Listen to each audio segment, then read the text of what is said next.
जो चीज फ्री होती है वही सबसे ज्यादा कीमती होती है, जैसे नींद, शांति, आनंद, हवा, पानी, प्रकाश, सच्चा प्रेम और हमारी सांसें।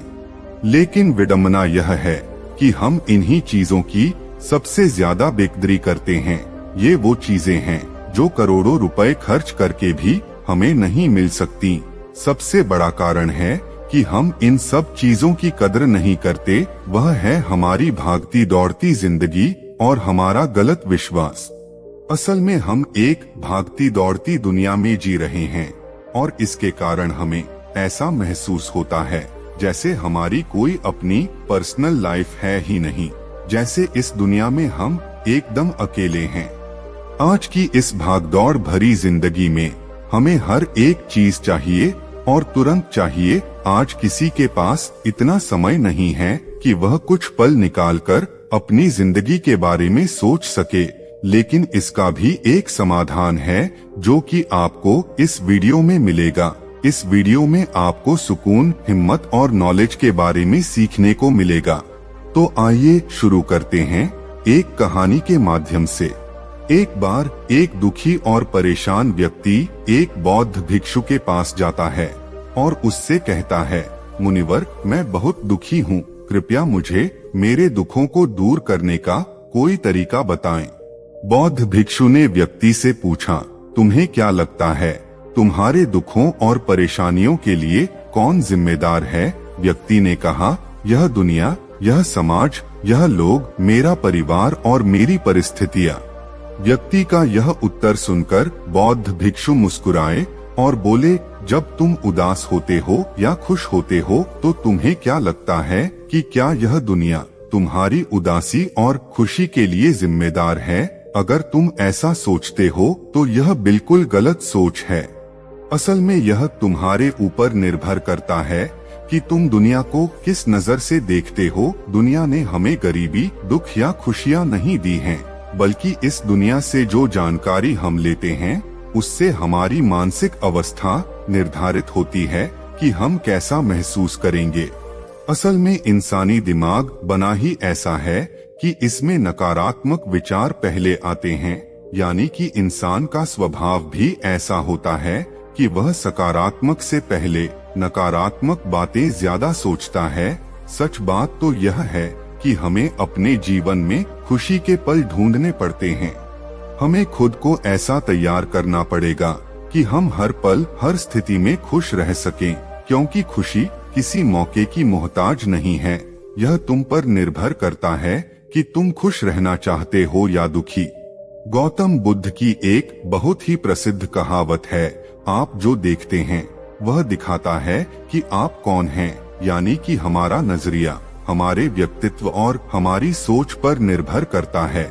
जैसे अगर हम नकारात्मक हैं तो दुनिया में हर चीज हमें नकारात्मक लगेगी, और अगर हम सकारात्मक हैं तो हम हर चीज को सकारात्मक नजर से देखेंगे। जैसे बुद्ध की नजरों में हर इंसान ही बुद्ध स्वरूप था। अगर तुम अंदर से खुश हो तो यह दुनिया तुम्हारे लिए एक खुशहाल जगह है, लेकिन अगर तुम उदास हो तो फिर तुम्हें चारों तरफ उदासी ही नजर आएगी। यानी कि सब कुछ हमारे नजरिए पर निर्भर करता है।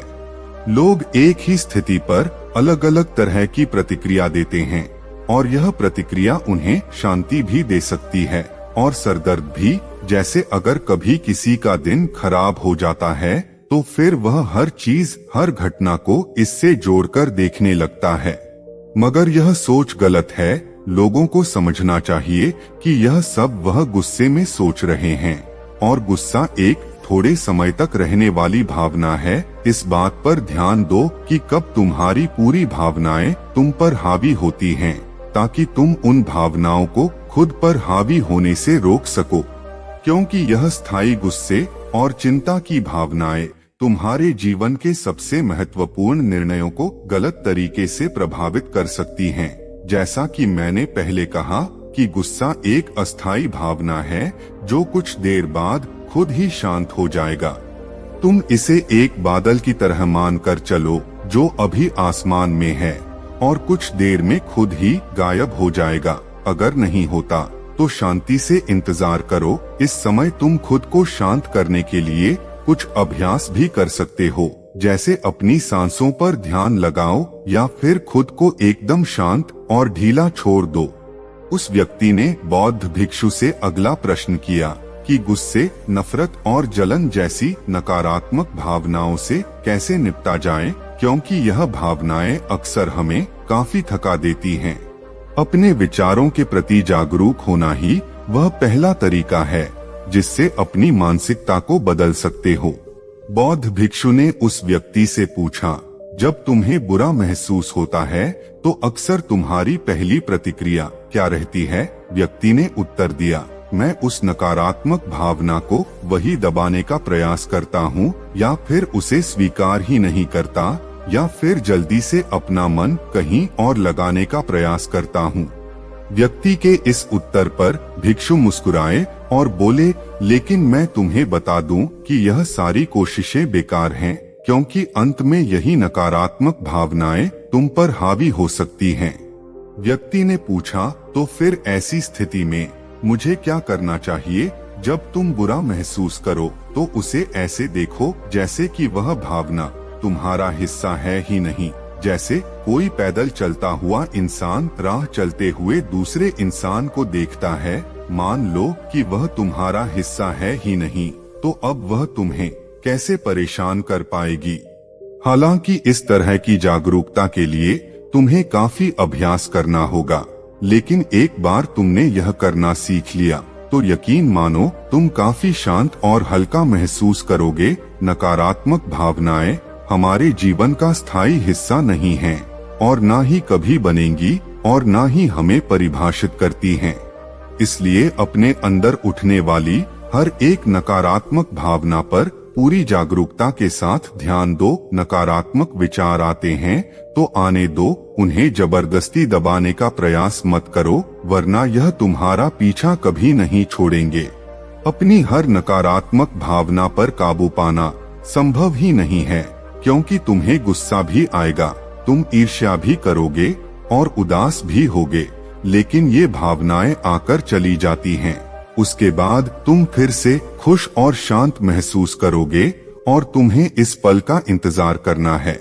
व्यक्ति ने बौद्ध भिक्षु से अगला प्रश्न किया, मुनिवर, संबंधों का हमारे जीवन में कितना महत्व है और गहरे रिश्ते व नए दोस्त कैसे बनाए जाते हैं? दूसरों के साथ अच्छे रिश्ते बनाने पर लोग सुरक्षित महसूस करते हैं। इससे मानसिक शांति बनाए रखने में भी सहायता मिलती है। किसी परेशानी के समय लोगों को कोई ऐसा व्यक्ति चाहिए होता है जो उनके साथ खड़ा रहे। सोचो, अगर तुम्हारा कोई प्रिय तुम्हें छोड़कर चला जाए तो क्या तुम्हारी महंगी गाड़ी तुम्हें तसल्ली दे पाएगी? क्या तुम्हारा आलीशान घर तुम्हें तुम्हारी मुसीबत से बाहर निकालने में मदद करेगा? नहीं, क्योंकि चीजें इंसान की जगह नहीं ले सकती। तुम चाहे कितने ही अमीर क्यों ना बनो, मुसीबत के समय तुम्हारा परिवार और तुम्हारे सच्चे मित्र ही तुम्हारे काम आएंगे। अगर तुम्हें नए मित्र बनाने और अच्छा रिश्ता बनाए रखने में परेशानी होती है तो सबसे पहले अपना नजरिया बदलो। बिना लोगों को अच्छे से जाने उनके बारे में अपनी गलत राय बनाना बंद करो। तुम जितना खुला दिल और दिमाग के साथ अपना जीवन जियोगे, तुम उतनी आसानी से लोगों को समझ पाओगे। ज्यादातर समय तो ऐसा होता है कि हम किसी को ठीक से जाने बिना ही उसके बारे में एक राय बना लेते हैं। हम पहले ही मानकर चलते हैं कि वह इंसान ऐसा होगा या वैसा होगा। इसीलिए दूसरों के बारे में जानने और समझने के लिए थोड़ा समय लो। हो सकता है कि सामने वाले को लेकर बाद में तुम्हारी राय एकदम से बदल जाए। एक बात याद रखो, सच्ची दोस्ती तभी होगी जब तुम सच्चे बनोगे। जब तुम खुले दिल से बात करोगे तभी सामने वाला भी अपने दिल की बात कहने की हिम्मत करेगा। याद रखो, ठंडे स्वभाव वाले व्यक्ति से हर कोई किनारा करने की कोशिश करता है। ये तो हो गई नए दोस्त बनाने की बात, लेकिन अगर तुम्हारे पहले से ही दोस्त हैं, रिश्ते हैं और उनके साथ तुम्हारे रिश्ते टूटने के कगार पर हैं, तब तुम्हें क्या करना चाहिए? एक बात हमेशा याद रखो, एक अच्छा रिश्ता बनाए रखना ऐसा ही है जैसे ठंडी रातों में आग के पास बैठना। जैसे अगर तुम आग से बहुत दूर बैठोगे तो तुम्हें उसकी गर्माहट का एहसास नहीं होगा, और अगर तुम बहुत पास बैठ गए तो फिर तुम्हें ज्यादा गर्मी लगेगी। ठीक ऐसा ही है, जब किसी रिश्ते में करीब या ज्यादा दूरी बढ़ जाते हैं तो अक्सर बोरियत होने लगती है। इसीलिए तुम्हें अपने रिश्तों में संतुलन बनाए रखना होगा। रिश्तों में मजबूती लाओ, लेकिन इतनी करीबी मत रखो कि सामने वाले को घुटन महसूस होने लगे। रिश्तों में भी थोड़ी दूरियां होनी चाहिए, जिससे तुम्हारे दोस्तों और करीबी लोगों के साथ एक मजबूत रिश्ता हमेशा के लिए बना रहे। व्यक्ति ने बौद्ध भिक्षु से अगला प्रश्न किया, लोग क्या कहेंगे, इस डर को कैसे खत्म करें? बौद्ध भिक्षु ने कहा, अब जो 3 बातें मैं तुम्हें बताने जा रहा हूँ उन्हें गांठ बांध लो, क्योंकि ये तीनों ही बातें तुम्हें खुश रहने में काम आएंगी। सबसे पहली बात, लोग तुम में उतनी दिलचस्पी नहीं लेंगे जितनी तुम चाहते हो। तुम्हारे दोस्त ने क्या पहना था और उसने क्या खाया था, क्या तुम याद रखते हो? व्यक्ति ने कहा, नहीं, मुझे याद नहीं। तब भिक्षु ने कहा, जैसे तुम्हें दूसरों की छोटी छोटी बातें याद नहीं रहती तो फिर उन्हें तुम्हारे बारे में कितना याद रहता होगा। और जब लोगों को तुम्हारे बारे में याद ही नहीं तो फिर चिंता करके क्या फायदा कि लोग क्या कहेंगे। असल में लोग हमारे बारे में उतना नहीं सोचते हैं जितना हमें लगता है। दूसरी बात, हर कोई तुम्हें पसंद करे ये जरूरी नहीं। क्या तुम सबको पसंद करते हो? नहीं ना, तो फिर तुम दूसरों से क्यों उम्मीद करते हो कि वो तुम्हें पसंद करें? अगर कोई तुम्हें पसंद करता है तो अच्छा है, और अगर नहीं करता तो कोई बात नहीं। किसी की पसंद या नापसंद से तुम्हें फर्क नहीं पड़ना चाहिए। इन बातों को स्वीकार करना सीखो कि ये सब जीवन का हिस्सा है। जब सबको खुश रखना संभव नहीं है तो फिर हम इसकी इतनी चिंता क्यों करें? तीसरी बात, ज्यादातर चीजें जो हम दूसरों के नाम पर करते हैं असल में खुद के लिए कर रहे होते हैं। इसीलिए खुद के प्रति ईमानदार रहना भी एक बड़ी बात है। तो अपना दिल बड़ा करो तो दुनिया भी तुम्हारे लिए दिल बड़ा करेगी, लेकिन अगर तुम स्वार्थी बनोगे तो दुनिया भी अपना स्वार्थ निकालेगी। सभी लोग प्रार्थना करते हैं कि उनका परिवार सुरक्षित रहे, क्योंकि वे अपने परिवार से प्रेम करते हैं। लोग यह सोचकर डरते हैं कि कहीं उनके जीवन साथी या बच्चे को कुछ न हो जाए, क्योंकि वे अकेले रहने से डरते हैं। देखा जाए तो अंदर से हर इंसान स्वार्थी है। जब तक महावीर न बन जाए स्वार्थ से छुटकारा पाना मुश्किल है। इसीलिए वही विचार करो जिसमें तुम्हें खुशी मिले। सुनने में बहुत आसान लगता है। जीवन बदलने वाली चीजें आसान ही होती हैं, बस हम उन्हें मुश्किल बना लेते हैं। इसीलिए क्या होगा यह सोचकर चिंता करने की बजाय उस पर ध्यान दो जो तुम अभी वर्तमान में कर सकते हो। बौद्ध भिक्षु ने आगे कहा, बौद्ध धर्म और हिंदू धर्म में लोग एक सिद्धांत को मानते हैं जिसे कर्म का सिद्धांत कहते हैं। यह सिद्धांत कहता है कि जैसा करोगे वैसा भरोगे, यानी इंसान को उसके कर्मों का फल मिलता ही है। इसीलिए अगर जीवन में सब कुछ अच्छा चाहते हो तो अच्छे कर्म करना शुरू कर दो। जीवन में सफलता, खुशी और समृद्धि चाहते हो तो ईमानदारी के साथ मेहनत करना और सही कर्म करना शुरू कर दो। इतना कहने के बाद बौद्ध भिक्षु ने अपनी बात समाप्त की। उस परेशान व्यक्ति को भी अपने प्रश्नों का उत्तर मिल चुका था। उसने इस जानकारी के लिए बौद्ध भिक्षु का धन्यवाद किया और वहां से चला गया। दोस्तों, उम्मीद करता हूँ कि आपको यह कहानी पसंद आई होगी और कुछ अच्छा सीखने को मिला होगा। दोस्तों, आगे भी ऐसी प्रेरणादायक कहानी देखने और सुनने के लिए वीडियो को लाइक करके इस चैनल बुद्धा इनसाइड वर्ल्ड को सब्सक्राइब करें। तब तक के लिए इतना ही। मिलते हैं एक नई वीडियो में एक नए मैसेज के साथ। तब तक के लिए बुद्धाय नमो नमो।